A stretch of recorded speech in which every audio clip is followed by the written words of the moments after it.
네, 안녕하세요. 화요일의 남자 이상화 세무사입니다. 오늘 시간에는 세무사, 변호사, 노무사, 3인의 시각이 모두 녹아있는 사내복지근로기금에 대한 얘기를 해보고자 합니다. 사내근로복지기금이 절세 측면에서 어떤 활용도가 있고 설립 전에 어떤 포인트를 짚어봐야 하는지 오늘 영상에서 자세히 설명드리고자 하니 끝까지 시청해 주시기를 바라겠습니다. 그럼 바로 들어가 보시죠. 오늘 영상을 시청하고 계시는 대표님들 대부분이 이런 고민 가지고 있으실 겁니다. 세금은 줄이고 싶은데 꼼수는 싫고 직원 복지도 챙기고 싶은데 회사 비용은 부담이 되고 가업 승계는 어렵고 상속세는 무섭고 계획을 세우시는 것도 막연하실 거예요. 이런 고민들을 한 번에 해결해 줄 수 있는 제도가 있는데요. 바로 사내근로복지기금입니다. 오늘은 사내근로복지기금의 절세 포인트부터 직원 복지, 가업 승계, 실무 운영, 그리고 리스크 관리까지 전문가 3인의 관점을 종합해서 영상 하나로 정리해 드리겠습니다. 먼저 사내근로복지기금의 절세 포인트를 먼저 살펴볼 건데요. 직원 관점과 회사 관점에서 모두 주목할 만한 포인트가 있습니다. 회사가 직원에게 상여금 100만 원을 지급한다라고 해보겠습니다.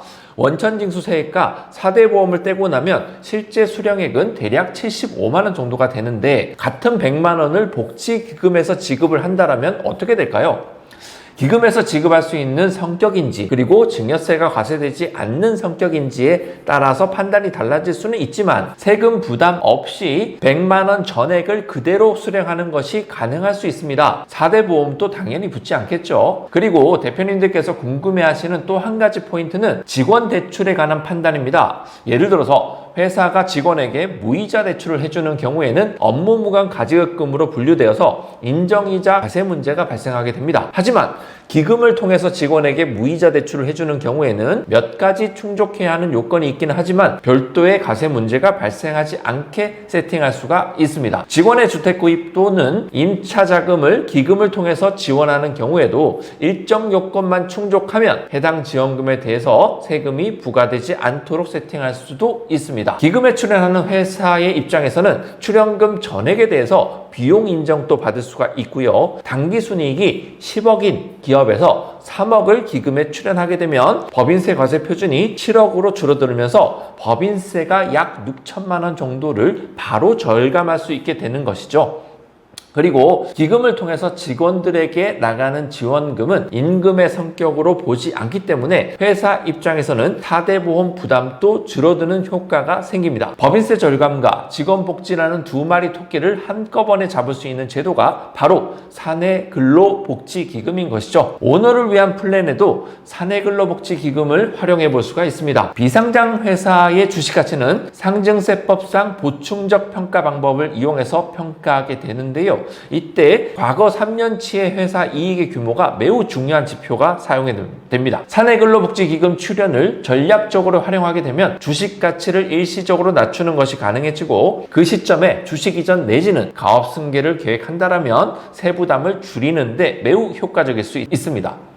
지금 말씀드린 부분이 사전 플랜이었다면 사후 플랜에 있어서도 사내근로복지기금을 활용해 볼 수가 있습니다. 상속에 대한 준비가 전혀 안 된 상태인데 대표님께서 갑자기 사망하는 경우를 생각해 보겠습니다. 피상속인의 전 재산에 대해서 상속세가 부과가 될 텐데 비상장 주식의 가치 평가액이 과도하다면 그로 인해 상속세 부담도 매우 커질 수가 있겠죠. 만약 대표님께서 주식의 일부 또는 전부를 사내근로복지기금에 유증을 해놓으셨다면 어떻게 될까요? 유증한 지분 전체에 대해서는 상속세가 부과되지 않습니다. 국가에 상속세로 냈어야 될 돈을 직원 복지에 쓰고 회사를 영속적으로 설계할 수 있는 방법이라고 할 수 있겠습니다. 회사가 보유하고 있는 업무무관 자산을 처리하는 데에도 사내근로복지기금을 활용할 수가 있습니다. 회사가 업무무관 자산을 보유하고 있으면 법인세 계산 시에 그 보유 기간 동안 발생한 지출이 경비로 불인정이 되고요. 비사업용 토지 또는 주택인 경우에는 처분 시점에서 법인세가 추가로 과세되는 문제가 있습니다. 가업상속 공제를 계획 중이셨다면 상속 개시 전에 업무무관 자산을 처리해야 공제 효과를 극대화할 수도 있습니다. 회사는 업무무관 자산을 사내근로복지기금에 출연함으로써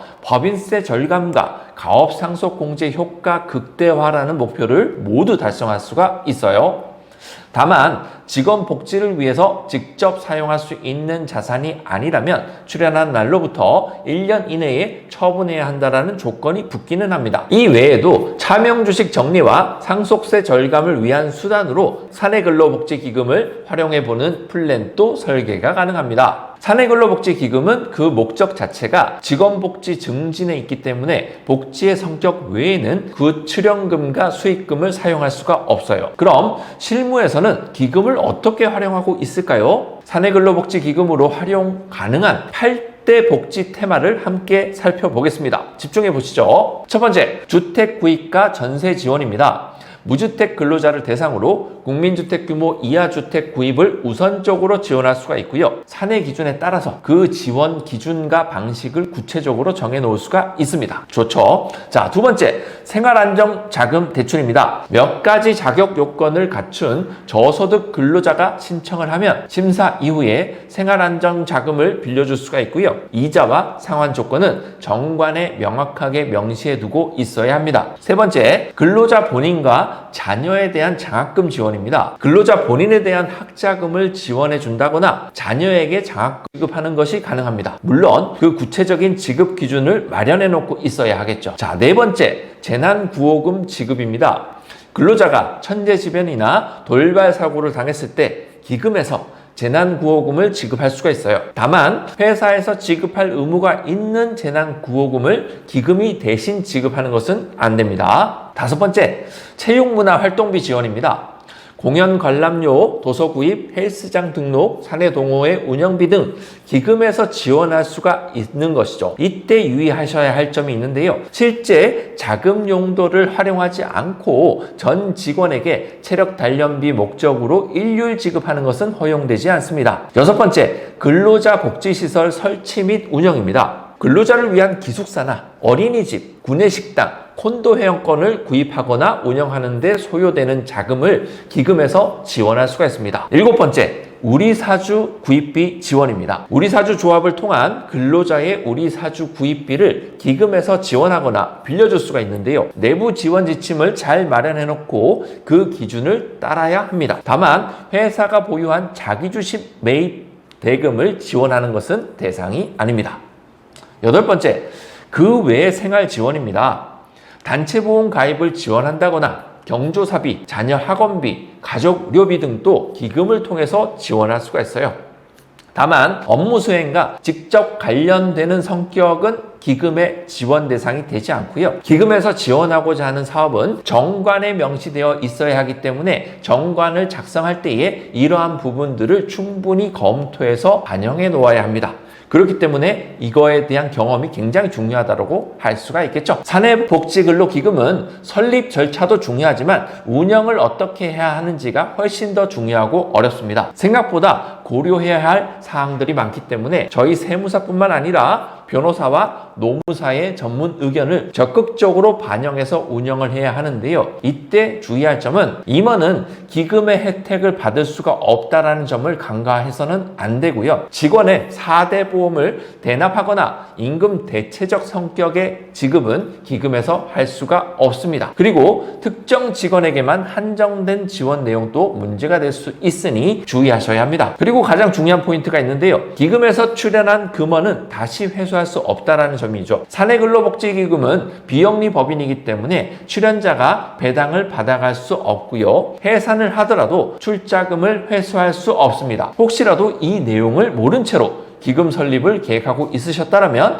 전면 재검토를 할 필요가 있습니다. 오늘 영상을 마치기 전에 핵심 메시지를 한마디로 정리해 보겠습니다. 사내근로복지기금은 단순히 세금을 줄이는 기술이 아닙니다. 직원 복지를 주된 목적으로 하면서도 절세와 주가 관리, 그리고 가업 승계, 리스크 관리를 가능하게 함과 동시에 ESG 경영 이미지 구축까지 한 번에 완성하는 기업 생존 전략입니다.